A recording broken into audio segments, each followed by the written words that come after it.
शांति।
5 तारीख की मुरली है।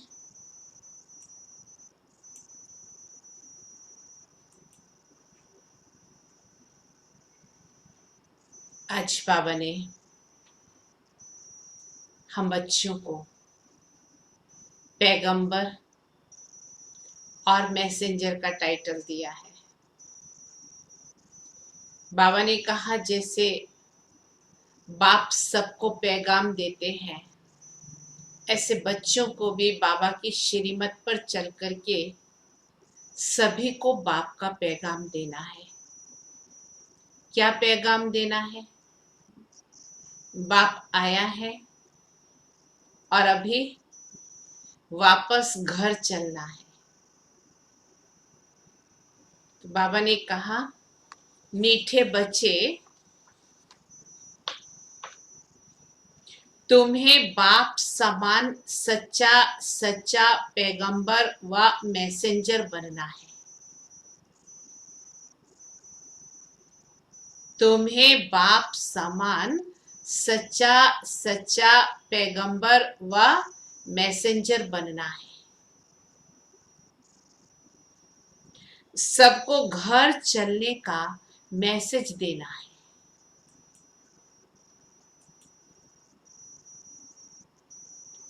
सबको घर चलने का मैसेज देना है। प्रश्न है, आजकल मनुष्यों की बुद्धि सारा दिन किस तरफ भटकती है? आजकल मनुष्यों की बुद्धि सारा दिन किस तरफ भटकती है? बाबा ने कहा, फैशन की तरफ। किस तरफ बुद्धि भटकती है? फैशन की तरफ। मनुष्य को कशिश करने के लिए, मनुष्यों को कशिश करने के लिए अनेक प्रकार के फैशन करते हैं, फिर दोष दूसरे पर रखते हैं। इसकी दृष्टि वृत्ति ऐसी खराब हो गई, ये हो गया। लेकिन दोष तो अपना भी होता है। ये फैशन चित्रों से सीखे हैं। समझते हैं पार्वती भी ऐसे फैशन करती थी, वस्त्र अलंकार ऐसे ऐसे दिखा दिए हैं ना, देवताओं के भी अश्लील चित्र बना दिए, तो समझते हैं पार्वती भी ऐसे फैशन करती थी, बाल आदि बनाती थी। बाबा कहते, तुम बच्चों को अब पतित दुनिया में फैशन नहीं करना है। तुम बच्चों को पतित दुनिया में फैशन नहीं करना है।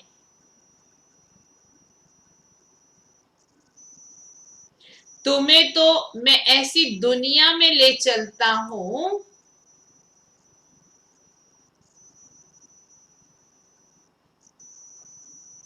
बाबा ने कहा, तुम्हें तो मैं ऐसी दुनिया में ले चलता हूं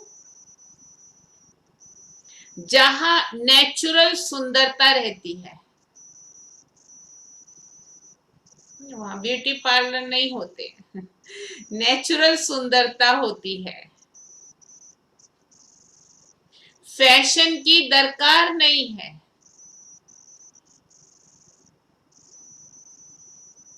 फैशन की दरकार नहीं है। गीत है, तुम ही हो माता पिता, तुम ही हो, तुम ही हो बंधु सखा, तुम ही हो। पहला स्टेंजा बरोबर है, तुम ही हो साथी, तुम ही सहारे, कोई ना अपना सिवा तुम्हारे। लेकिन दूसरे में जो आता है ना, चरणों की धूल है, बाबा कहते नहीं, तुम तो मेरे आंखों के फूल हो, चरणों की धूल नहीं हो। ओम शांति। बच्चों ने गीत सुना, जब महिमा गाते हैं तो बुद्धि ऊपर चली जाती है। आत्मा ही बाप को कहती है, वही खिवैया पतित पावन है, अथवा सच्चा सच्चा मैसेंजर है। बाप आकर आत्माओं को मैसेज देते हैं, और जिसको मैसेंजर व पैगंबर कहते हैं। कोई छोटे व बड़े होते हैं, वास्तव में वह मैसेज व पैगाम नहीं देते हैं। ये तो झूठी महिमा कर दी है। बच्चे समझते हैं सिवाय एक के इस मनुष्य सृष्टि पर और किसी की महिमा नहीं है। सिवाय एक के इस सृष्टि पर और किसी की महिमा नहीं है।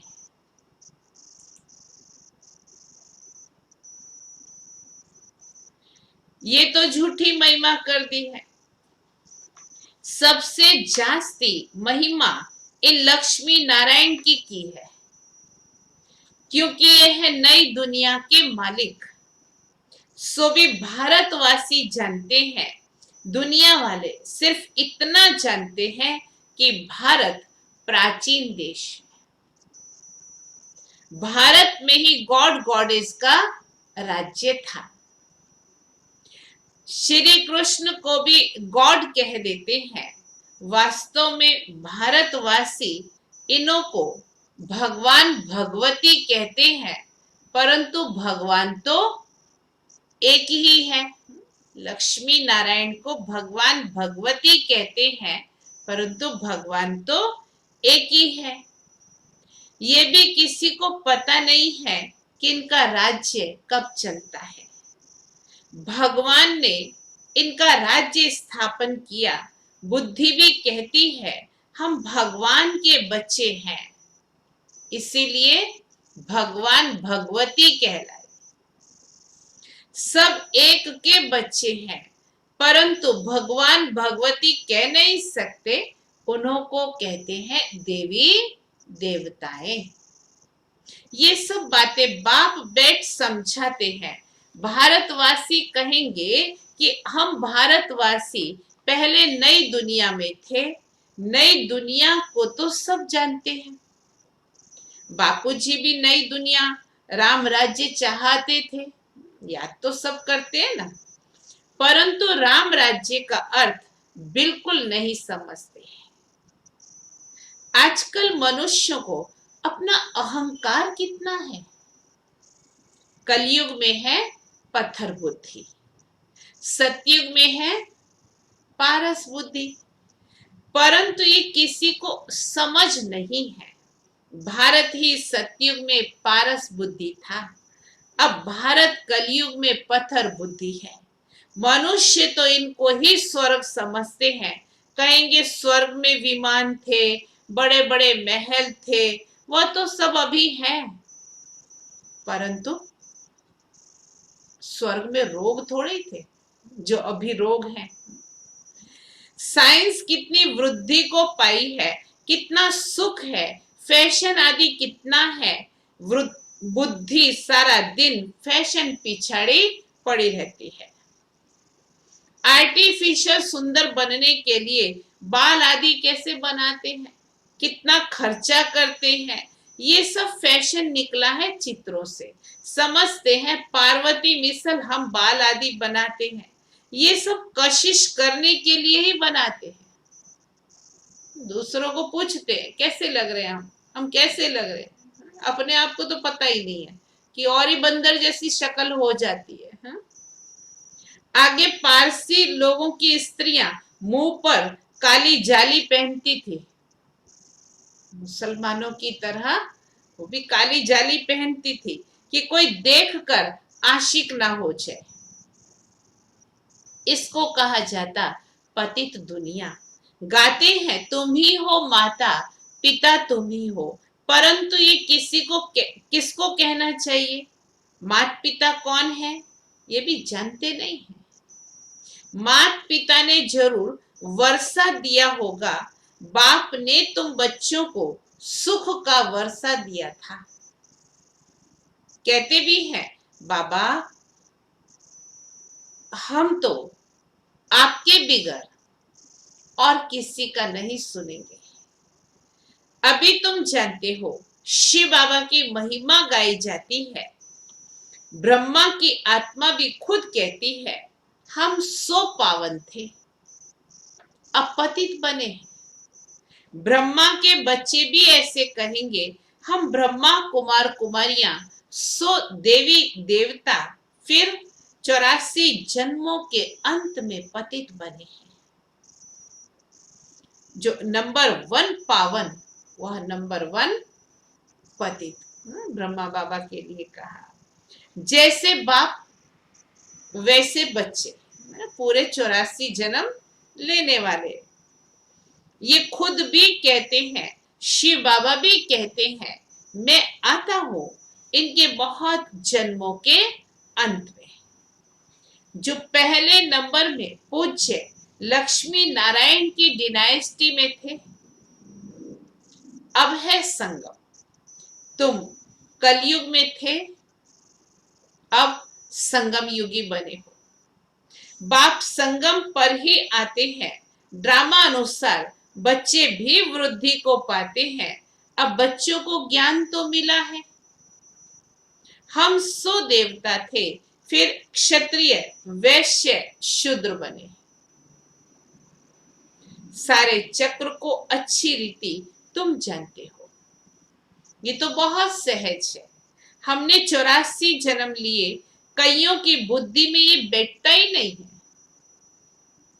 है। स्टूडेंट्स में नंबरवार तो होते ही हैं। राइट से लेकर शुरू करते हैं, first class, second class, third class. बच्चियां खुद भी कहती हैं हमारी थर्ड क्लास बुद्धि है, हम किसी को समझा नहीं सकते हैं। दिल तो बहुत होती है परंतु बोल नहीं सकते। बाबा क्या करें? ये हुआ अपने कर्मों का हिसाब किताब। बाबा ने भी छोड़ दिया, कहते ये हुआ अपने कर्मों का हिसाब किताब। अब बाप कहते हैं मैं तुमको कर्म अकर्म विकर्म की गति का ज्ञान सुनाता हूं। कर्म करना है ये तो तुम बच्चे जानते हो। थर्ड क्लास बुद्धि वाले इन बातों को समझ ना सके, ये है ही रावण राज्य। परंतु ये किसी को पता नहीं, रावण राज्य में मनुष्य को विकर्म ही रावण राज्य में मनुष्य तो विकर्म ही करेंगे तो नीचे ही गिरेंगे। गुरु किया जाता है दुख की दुनिया में, सदगति के लिए गुरु करते हैं कि मुक्ति में ले जाए। वह है निर्वाण धाम, वाणी से परे स्थान। मुक्ति अर्थात निर्वाण धाम, वाणी से परे का स्थान। मनुष्य अपने को वानप्रस्थी कहते हैं, वो तो कहने मात्र कहते हैं। वानप्रस्थियों की भी सभा होती है, सब कुछ मिल्कियत आदि बच्चों को देकर गुरु के पास जाकर बैठते हैं। खान पान आदि तो जरूर बच्चे ही देंगे, परंतु वानप्रस्थ का अर्थ कोई भी समझते नहीं। किसी की बुद्धि में ये नहीं आता है कि हमको निर्वाण धाम जाना है। ऐसा समझते अभी हमारी आयु हो गई है, अभी हमको भजन में या गुरुओं के सानिध्य में ही जीवन व्यतीत करना चाहिए। ऐसे पहले तो अधिकतर करते थे, अभी कोई कोई ऐसे हैं जो करते हैं। और फिर हरिद्वार में, ऋषिकेश में, बनारस में वहां चले जाते और वहां धर्मशालाएं होती हैं, तो धर्मशाला में रहते हैं और फिर वहां पर खाना पीना उनको वहां मिलता है और बच्चे पैसे आदि भेजते रहते। लेकिन अभी तो कोई घर भी नहीं छोड़ता और बच्चे भी यही सोचते हैं कब जाए तो अच्छा है, ये शरीर छोड़े तो अच्छा है।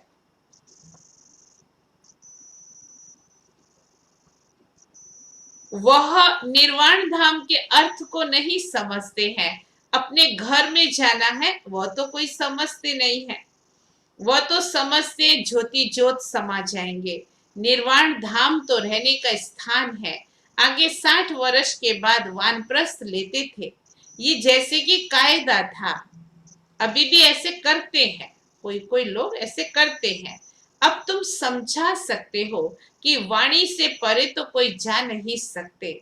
इसके लिए तो बाप को ही बुलाते हैं कि हे पतित पावन बाबा आओ, हमको पावन बनाकर घर ले चलो। मुक्ति धाम में आत्माओं का घर है। तुम बच्चों को सतयुग के लिए भी समझाया है। वहां कौन रहते हैं, कैसे वृद्धि होती है, आदमशुमारी का भी किसी को पता नहीं है। राम राज्य में आदमशुमारी कितनी होगी, बच्चे आदि कैसे जन्म लेंगे, कुछ भी समझते नहीं है। कोई भी विद्वान, आचार्य, पंडित नहीं जो इस ड्रामा के चक्र को कोई समझा सके। 84 लाख का चक्कर हो कैसे सकता है? कितनी रॉन्ग बातें हैं, बिल्कुल सूत ही मूंझा हुआ है। तो बाप समझाते हैं, अभी तुम जानते हो बाप ने कर्म अकर्म विकर्म का सारा राज समझाया है। सतयुग में तुम्हारे कर्म अकर्म हो जाते हैं, वहां कोई बुरा कर्म होता ही नहीं, इसीलिए कर्म अकर्म हो जाते हैं। यहाँ मनुष्य जो भी कर्म करते हैं वह विकर्म हो जाते हैं। विकारों के वश होकर के करते, इसलिए विकर्म हो जाते हैं। अभी तुम बच्चे जानते हो, हम छोटे बड़े सबकी, सारी दुनिया की वानप्रस्थ अवस्था है। सब वाणी से परे जाने वाले हैं। कहते हैं, हे पतित पावन आओ, हमको आकर पतित से पावन बनाओ। परंतु जब तक पावन नई दुनिया नहीं है, यहाँ पतित दुनिया में पावन तो कोई हो ना सके। ये जो भी पतित दुनिया है, सब खत्म हो जानी है। तुम जानते हो, हमको फिर नई दुनिया में जाना है।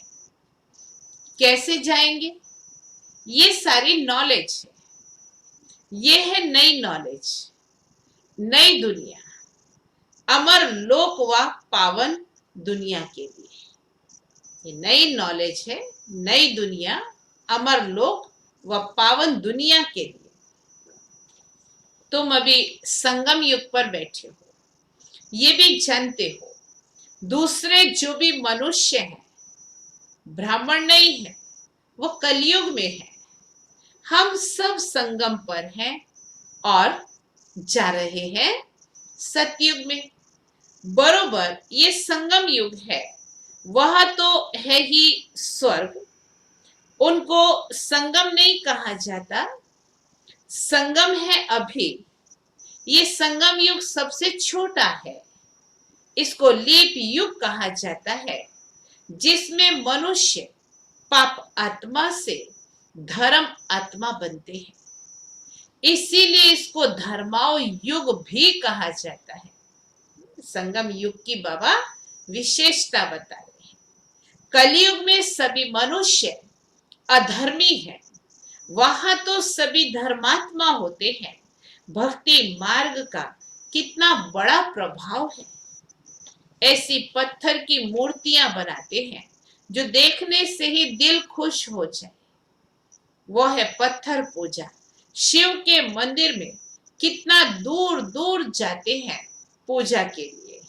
शिव का चित्र तो घर में भी रख सकते हैं, फिर इतना दूर दूर क्यों भटकना चाहिए? ये ज्ञान अब बुद्धि में आया है। अब तुम्हारी आंख खुली है, बुद्धि के कपाट खुले हैं, बाप ने नॉलेज दी है। परमपिता परमात्मा इस मनुष्य सृष्टि का बीज रूप, ज्ञान का सागर, नॉलेजफुल है। आत्मा भी वह नॉलेज धारण करती है। आत्मा ही प्रेसिडेंट आदि बनती है। मनुष्य तो देह अभिमानी होने के कारण देह की ही महिमा करते रहते हैं। अभी तुम समझते हो, आत्मा ही सब कुछ करती है।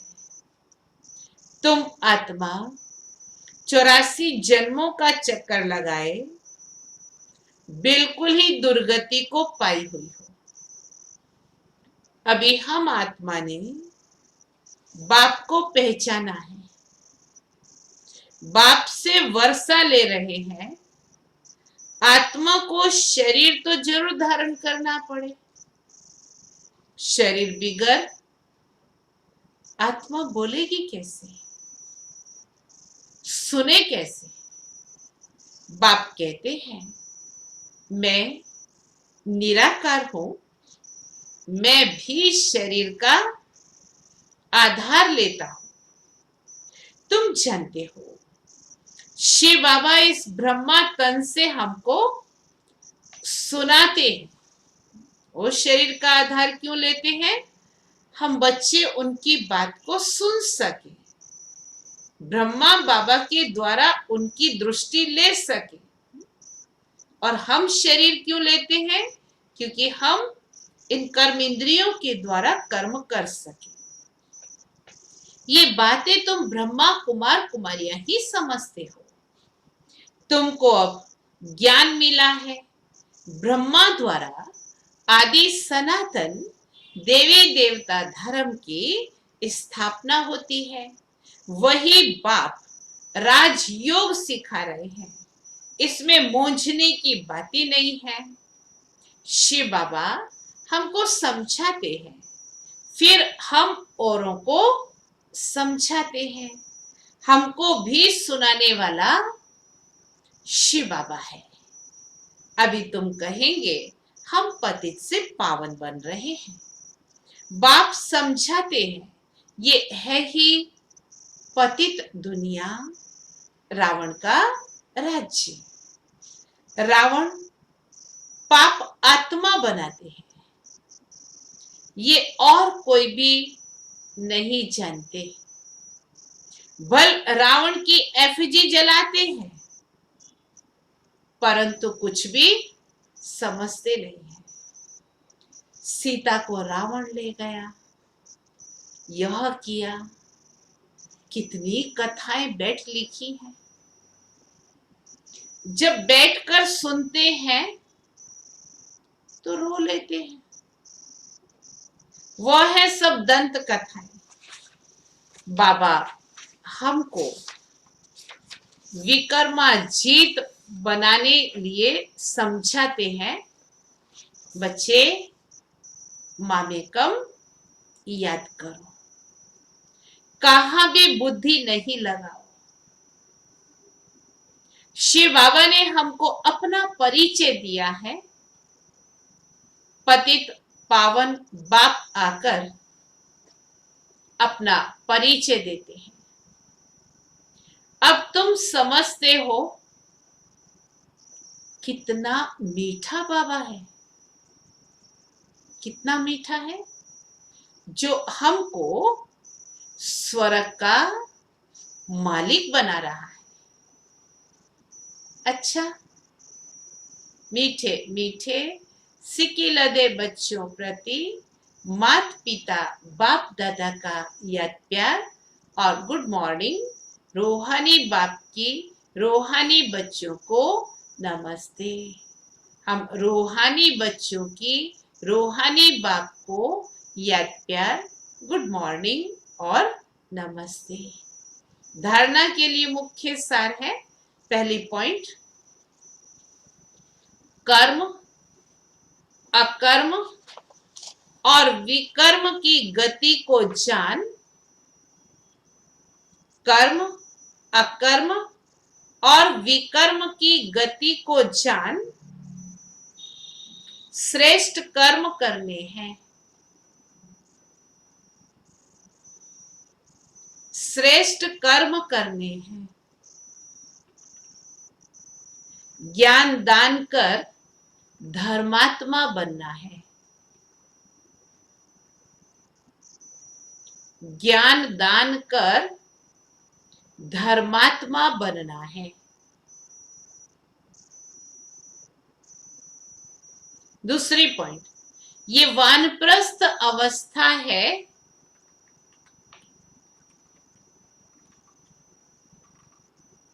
यह वानप्रस्थ अवस्था है।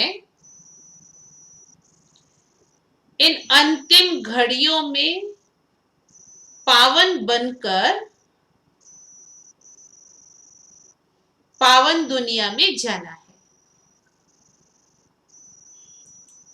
इन अंतिम घड़ियों में पावन बनकर पावन दुनिया में जाना है। पावन बनने का मैसेज सबको देना है। पावन बनने का मैसेज सबको देना है। वरदान, घबराने की डांस छोड़। कौन सी डांस? घबराने की डांस छोड़, सदा खुशी की डांस करने वाले, सदा खुशी की डांस करने वाले मास्टर नॉलेजफुल भव। मास्टर नॉलेजफुल भव।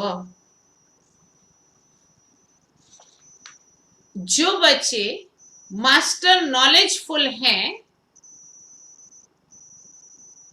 वह कभी घबराने की डांस नहीं कर सकते।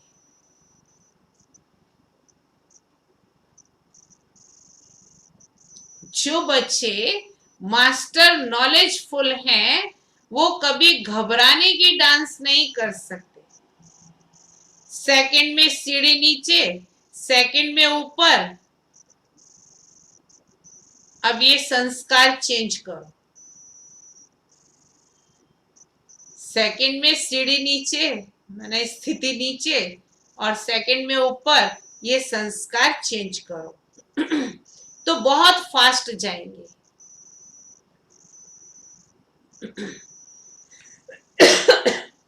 तो बहुत फास्ट जाएंगे। सिर्फ मिली हुई अथॉरिटी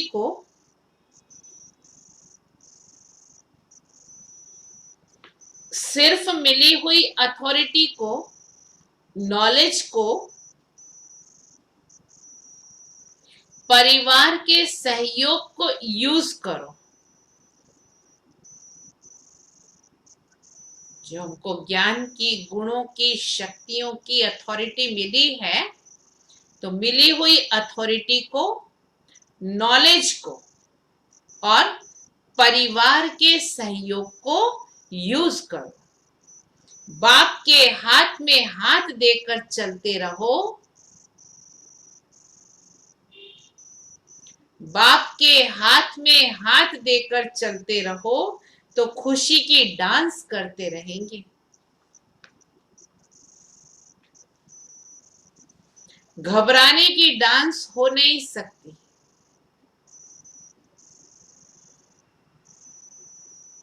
घबराने की डांस हो नहीं सकती, लेकिन जब माया का हाथ पकड़ लेते हो तो वो डांस होती है।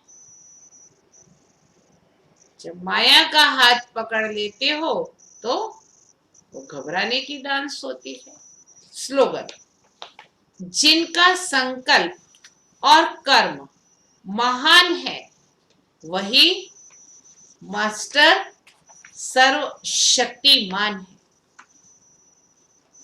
जिनका संकल्प और कर्म महान है वही मास्टर सर्वशक्तिमान है।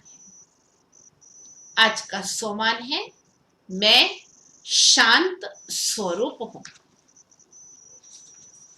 मैं शांत स्वरूप हूं। योग माना शांति की शक्ति। ये शांति की शक्ति बहुत सहज स्व को और दूसरे को परिवर्तन करती है।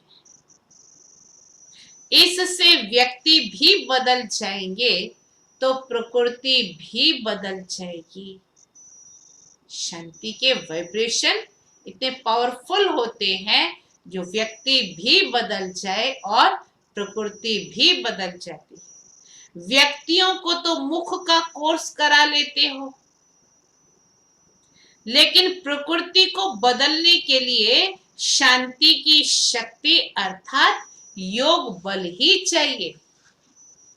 प्रकृति हमारे वाइब्रेशन कैच करती है। दीदी की महिमा है, विशेषता है, भाषण नहीं किए सबको भासना दे।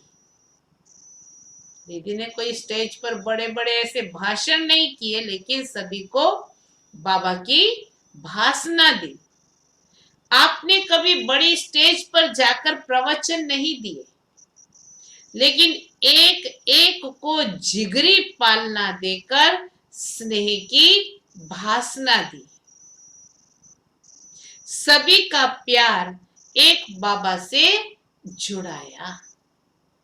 हर एक को इतना निस्वार्थ प्यार दिया जो और किसी में उसकी बुद्धि न जाए। दीदी की पालना देने का ढंग ही ऐसा था कि बाबा के ऊपर वो व्यक्ति न्यौछावर हो जाता था।